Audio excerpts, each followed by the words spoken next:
Amén, aleluya, gloria al Señor, amén. Sean todos mis amados hermanos bienvenidos a la reunión del día de hoy. Amén. Hay bastante bendición de parte del Señor, y una de las cosas que a mí siempre me gusta decir, ¿va? Y me gusta repetirlo hasta el cansancio, es que no importa el problema o la situación mala o adversa que se esté viviendo, el Señor está con nosotros y estará con nosotros hasta el fin de, este, de esta esfera, de este mundo. Amén. Lleno de pecado, este mundo lleno de maldad, y el Señor nos guardará. Amén. Bendito sea el nombre de Jesucristo. Ah, Hoy quiero, hermanos, hablarles, prácticamente sería la parte número 2 del tema que estuvimos tocando el martes, que fue el transformados en Cristo. Ah, Hay algo, mis amados hermanos, que tocó mi mente cuando estaba viendo yo este tema, y el poder ver, hermano, cómo nosotros hasta el día de hoy todavía necesitamos la transformación. Decíamos el martes que sin transformación no puede haber una relación con Dios, ¿verdad? Y es algo verdadero, algo tal vez difícil de entender, pero es algo, hermano, que nosotros debemos de que nuestra mente lo capte, de que nuestro espíritu lo capte. Amén. Entonces el tema es transformados en Cristo. Está la parte número 2. No sé si vayamos a tener la número 3 para el domingo, o el domingo el Señor nos dará otro tema. Pero ah, cuando, perdón, hermano, cuando quiero tocar este mensaje, hermano, y a veces es difícil por todo lo que se ha dado y por tantas predicaciones que hemos oído y por todo lo que hemos vivido dentro del Evangelio. En el tema pasado tocamos puntos muy importantes, hermano y hermana, para, para entender, ¿ok? Y entender un poco mejor nuestro deber como creyentes. Y tocábamos puntos, hermano, que nos llevan a hacernos la pregunta: ¿qué clase de representantes nosotros somos en Cristo Jesús? ¿Qué clase de representación nosotros tenemos, hermano, en Cristo, ¿verdad? Si lo estamos representando bien o lo estamos representando mal. Nosotros, hermano, no podemos ser solo evangélicos o cristianos, ¿verdad?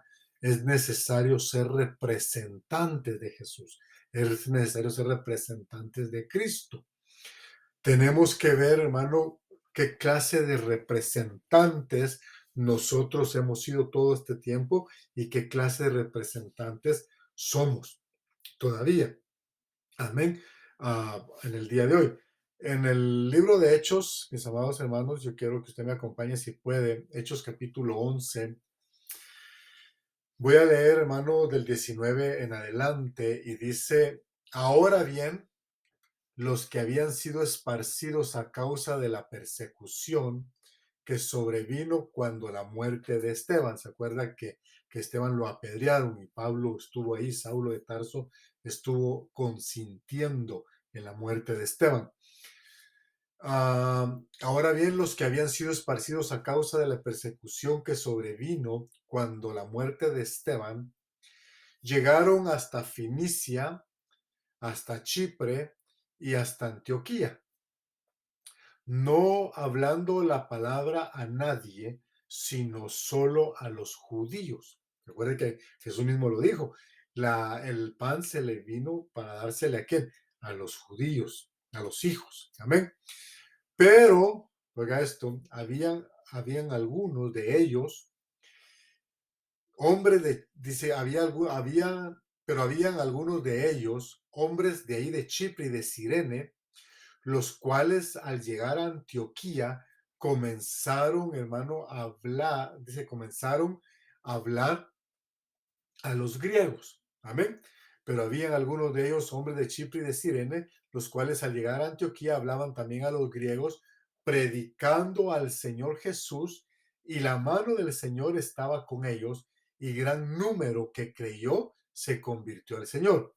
Y la noticia de esto llegó a oídos de la iglesia de Jerusalén, y enviaron a Bernabé a Antioquía, el cual cuando vino y vio la gracia de Dios, se regocijó y animaba a todos para que con corazón firme permanecieran fieles al Señor, porque era un hombre bueno, hablando de Bernabé, era un hombre bueno y lleno del Espíritu Santo y de fe.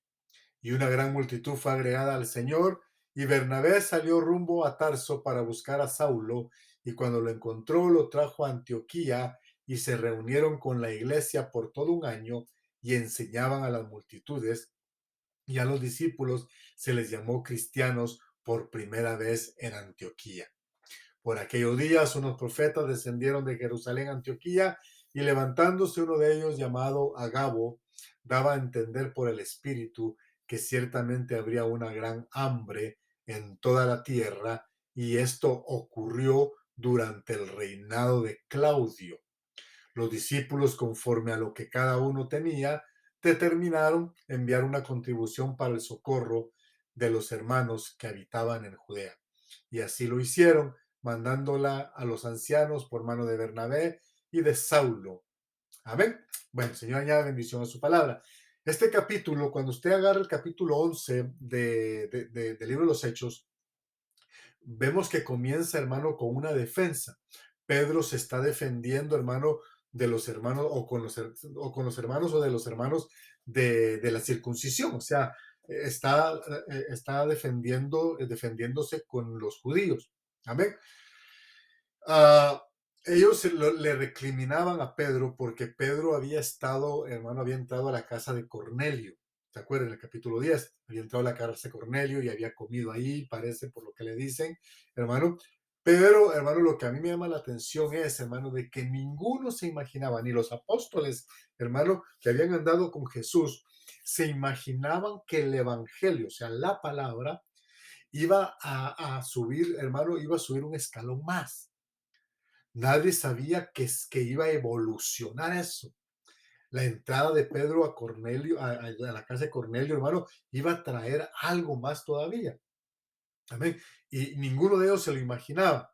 Nadie se imaginaba la explosión que iba a haber en otros pueblos. Todos ellos estaban concentrados en predicarle y predicarle y predicarle a los judíos. Amén. Bueno, entonces, hermano, a los hermanos les llamaron cristianos, hermano, le llamaron cristianos por primera vez por la representación que ellos hacen de Jesús, que ellos hacían de Jesús. Ahora, yo quiero que notemos algo, hermano, muy, muy importante en, en este tema, hermano. Yo quiero que notemos algo. Cuando ellos obtienen ese nombre, no era, hermano, porque estaban viviendo suculentamente, ¿ok? Estaban siendo perseguidos, habían sido esparcidos por causa de una persecución. Que uno de los que estaba ahí, hermano, llamado Saulo, había generado. Recuérdese de que él fue el que llegó a pedir cartas para ir, hermano, tras los creyentes. Entonces, Saulo estaba ahí, pero ahora estaba renovado, estaba transformado. Y eso es impactante. Algo lo transformó. Nosotros sabemos de que el Señor se le manifiesta en el camino a Damasco, hermano, se le manifiesta, le habla y todo, pero algo más pasó en Pablo, hermano, en Saulo, hermano, para que todo su ser, hermano, viniera y fuera, hermano, transformado de una manera tan tremenda que dejara, hermano, que dejara su idealismos y los considerara como una basura, porque él mismo lo dice. Amén. Bueno, entonces, hermano, esta gente había sido esparcida, hermano, a través de la muerte de Esteban, pero uno de los precursores, o el precursor hermano, ¿cómo es el Señor? Precursor de esa huida de los cristianos, Bueno, había sido Saulo.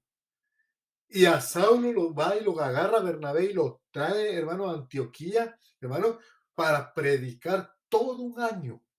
Estuvieron ahí predicando el evangelio. Entonces, hermano, entonces yo quiero que usted se meta conmigo a este pasaje porque es algo, hermano, bien tremendo. Bueno, entonces, algunos de la gente, nosotros ya lo miramos, que hablaba solamente a los judíos, o sea, la predicación era solamente a los judíos, pero había alguien ahí, hermano, que pertenecía a esas áreas donde ellos estaban, hermano, y llegan a Antioquía y comienzan a predicarle a los que no eran judíos, porque era necesario que la palabra, entonces tenemos que entender lo que ellos entendieron.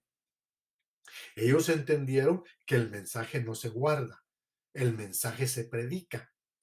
El que esté dispuesto a escuchar, hermano, se le predica el mensaje. ¿Amén? Bueno, otro punto más importante también. Ah,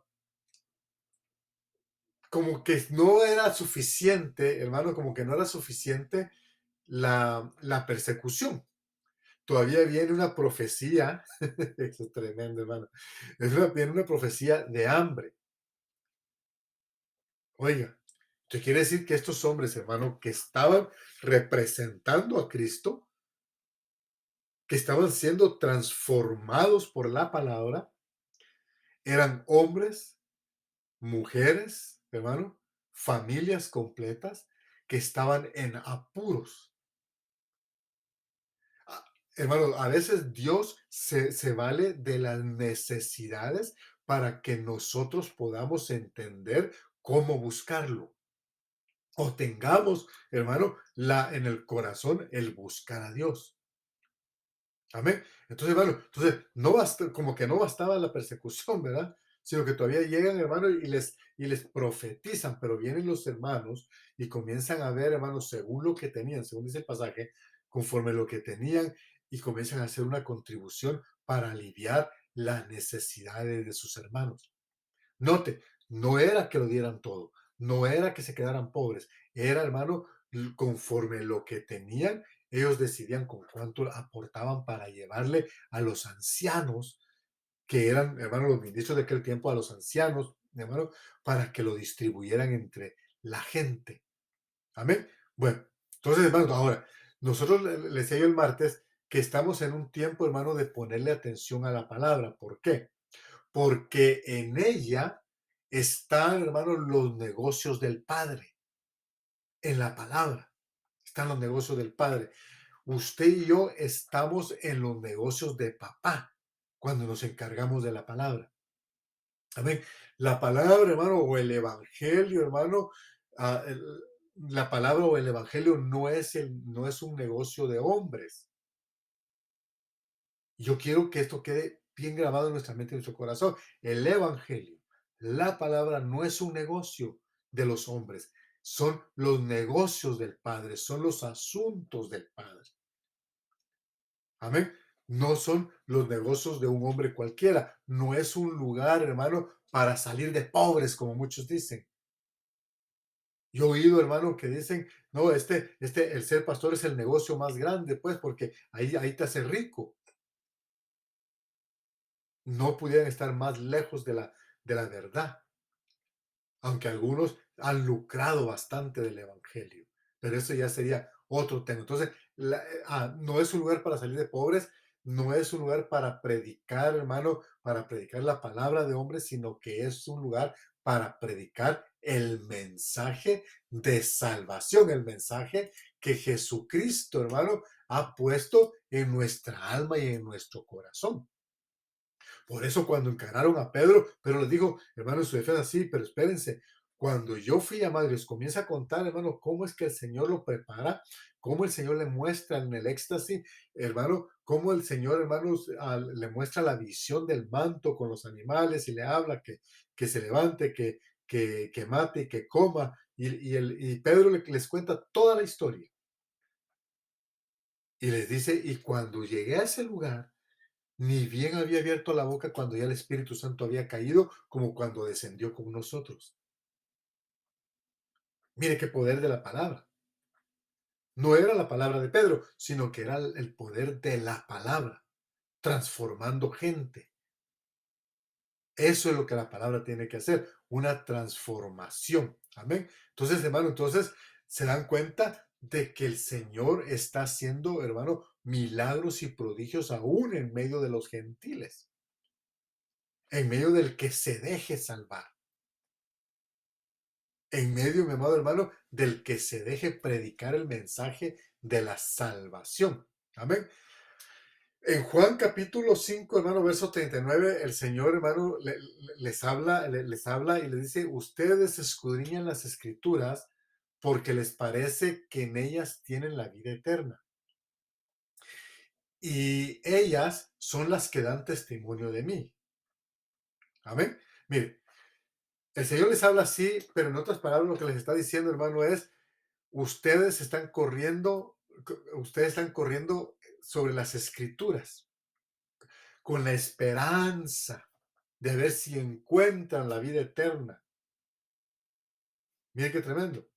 Ustedes están pasando página por página, por página, por página, con la esperanza de ver si encuentran la vida eterna sin saber que las escrituras me señalan a mí. ¿Señalan a quién? Señalan al autor y consumador de la fe. Señalan al que da la vida eterna. O sea que las escrituras señalan de él. Entonces, bueno, él les está hablando de los rollos del Antiguo Testamento, obviamente. No basta solo con leer la palabra, sino que, hermano, tenemos que ver dónde nos señalan a Cristo y qué nos señalan de Él. Y ese es el misterio y ese es, hermano, lo que yo me he venido quebrando la cabeza por tanto año pensando cuál es el misterio de Pablo, cómo es que Pablo descubre, hermano, los secretos, hermano, que descubrió de parte de Dios, hermano, y los predica a la gente.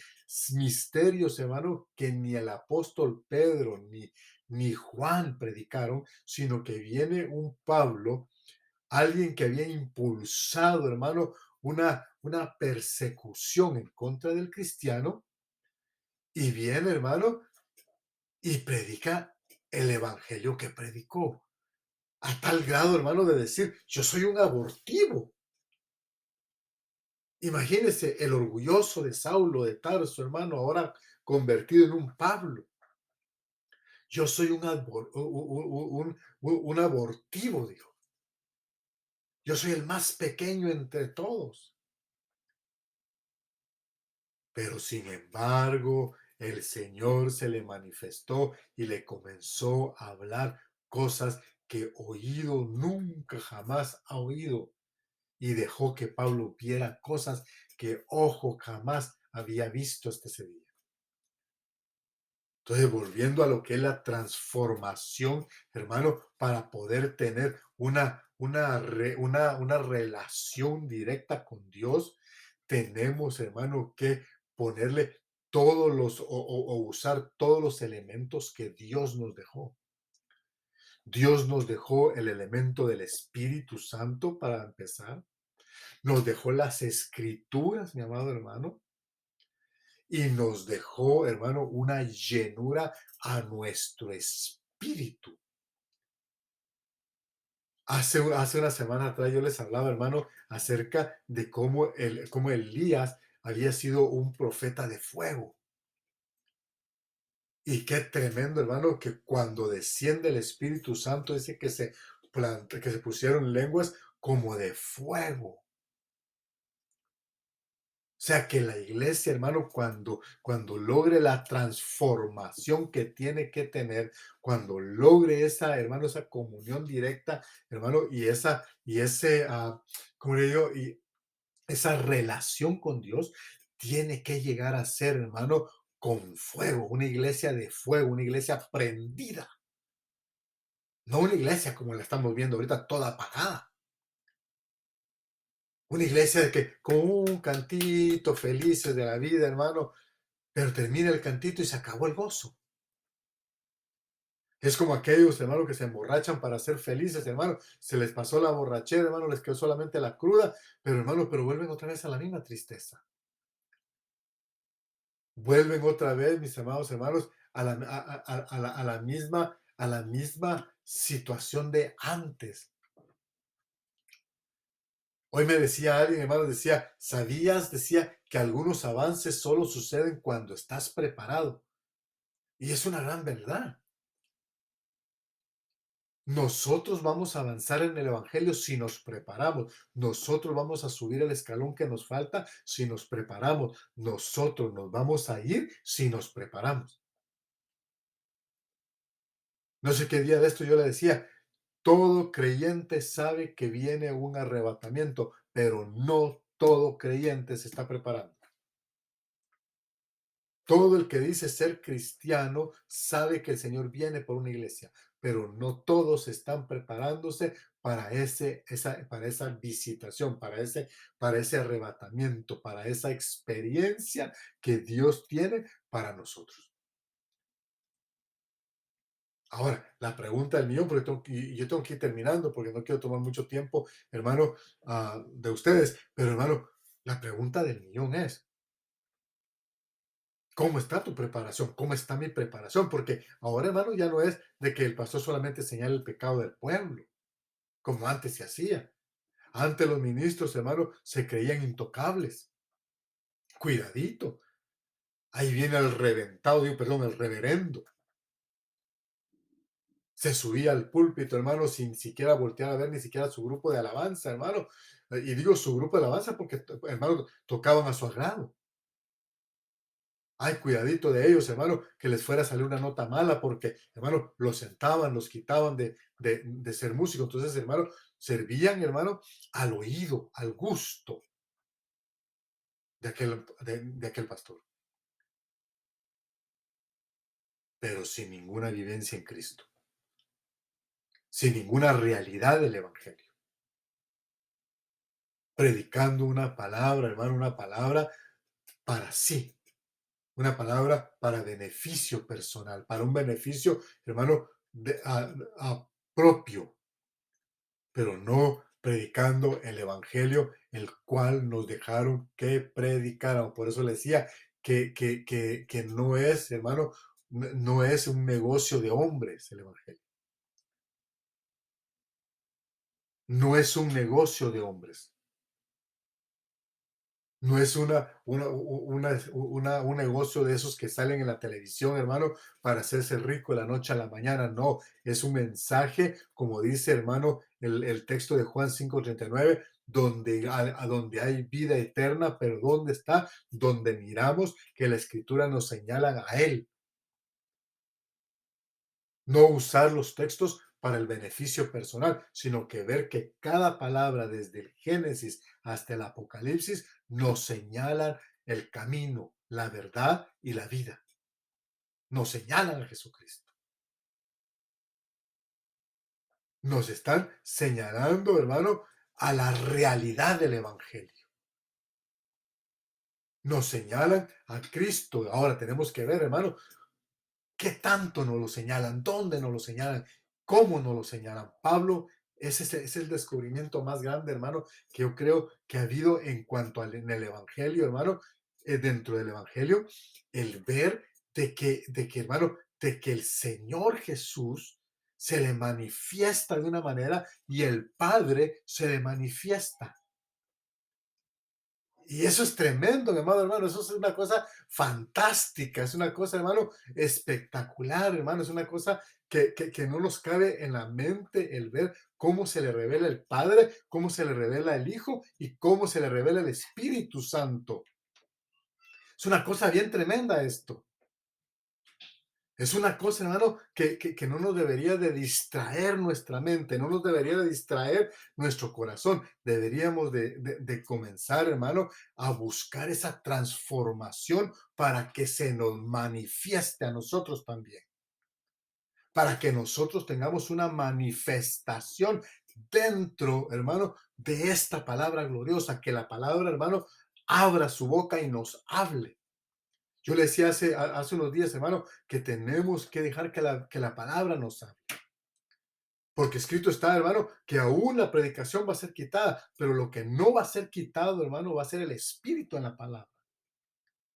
Porque la palabra tiene espíritu.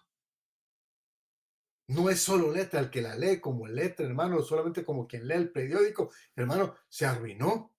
En la palabra hay espíritu de vida y soplo de vida.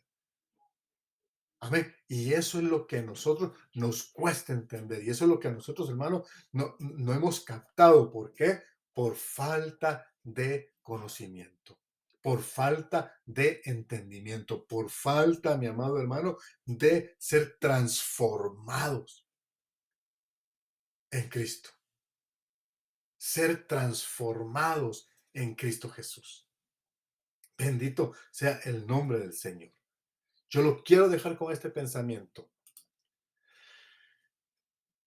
La Biblia nos habla, desde hace mucho tiempo la Biblia nos grita de los tiempos buenos y nos grita de los tiempos malos. Tenemos que estar preparados, tenemos que estar apercibidos de que vienen momentos difíciles a nuestra vida, de que vienen momentos, mi amado hermano y hermana, terribles a nuestra vida. Tenemos que estar apercibidos de que nosotros debemos de alcanzar algo más allá de lo que estamos alcanzando o de lo que hemos alcanzado hasta el día de hoy. En otras palabras, tenemos que volver a nacer de nuevo. Eso le dijeron a Nicodemo. Y aunque eso es para otro tema, mi amado hermano, ¿qué es lo que representa el nacer de nuevo verdaderamente? Le están hablando a este hombre de nacer de nuevo, hermano, de nacer de nuevo, pero en el espíritu, no en el cuerpo, no en el alma, en el espíritu. Bendito sea el nombre de Jesús. Entonces, hermano, dice que había habido una gran persecución y que a causa de esa persecución, hermano, había, hermano, salido este grupo de gente a estos lugares, hermano, habían ido, hermano, ¿a dónde dice que habían ido? Habían ido, hermano, a Fenicia, a Chipre, a Antioquía, hablando de la palabra. No les afectó que estuvieran en problemas.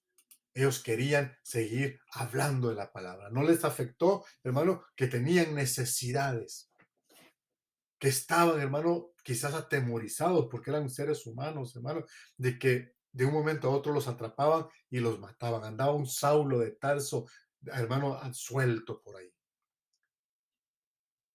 Pero cuando se dan cuenta de lo que Dios hace con ese hombre y miran la representación que ellos hacían, hermano, que todo el grupo que andaba ahí, incluyendo a Saulo, hacían, les llaman cristianos porque representaban a Cristo como se tenía que representar.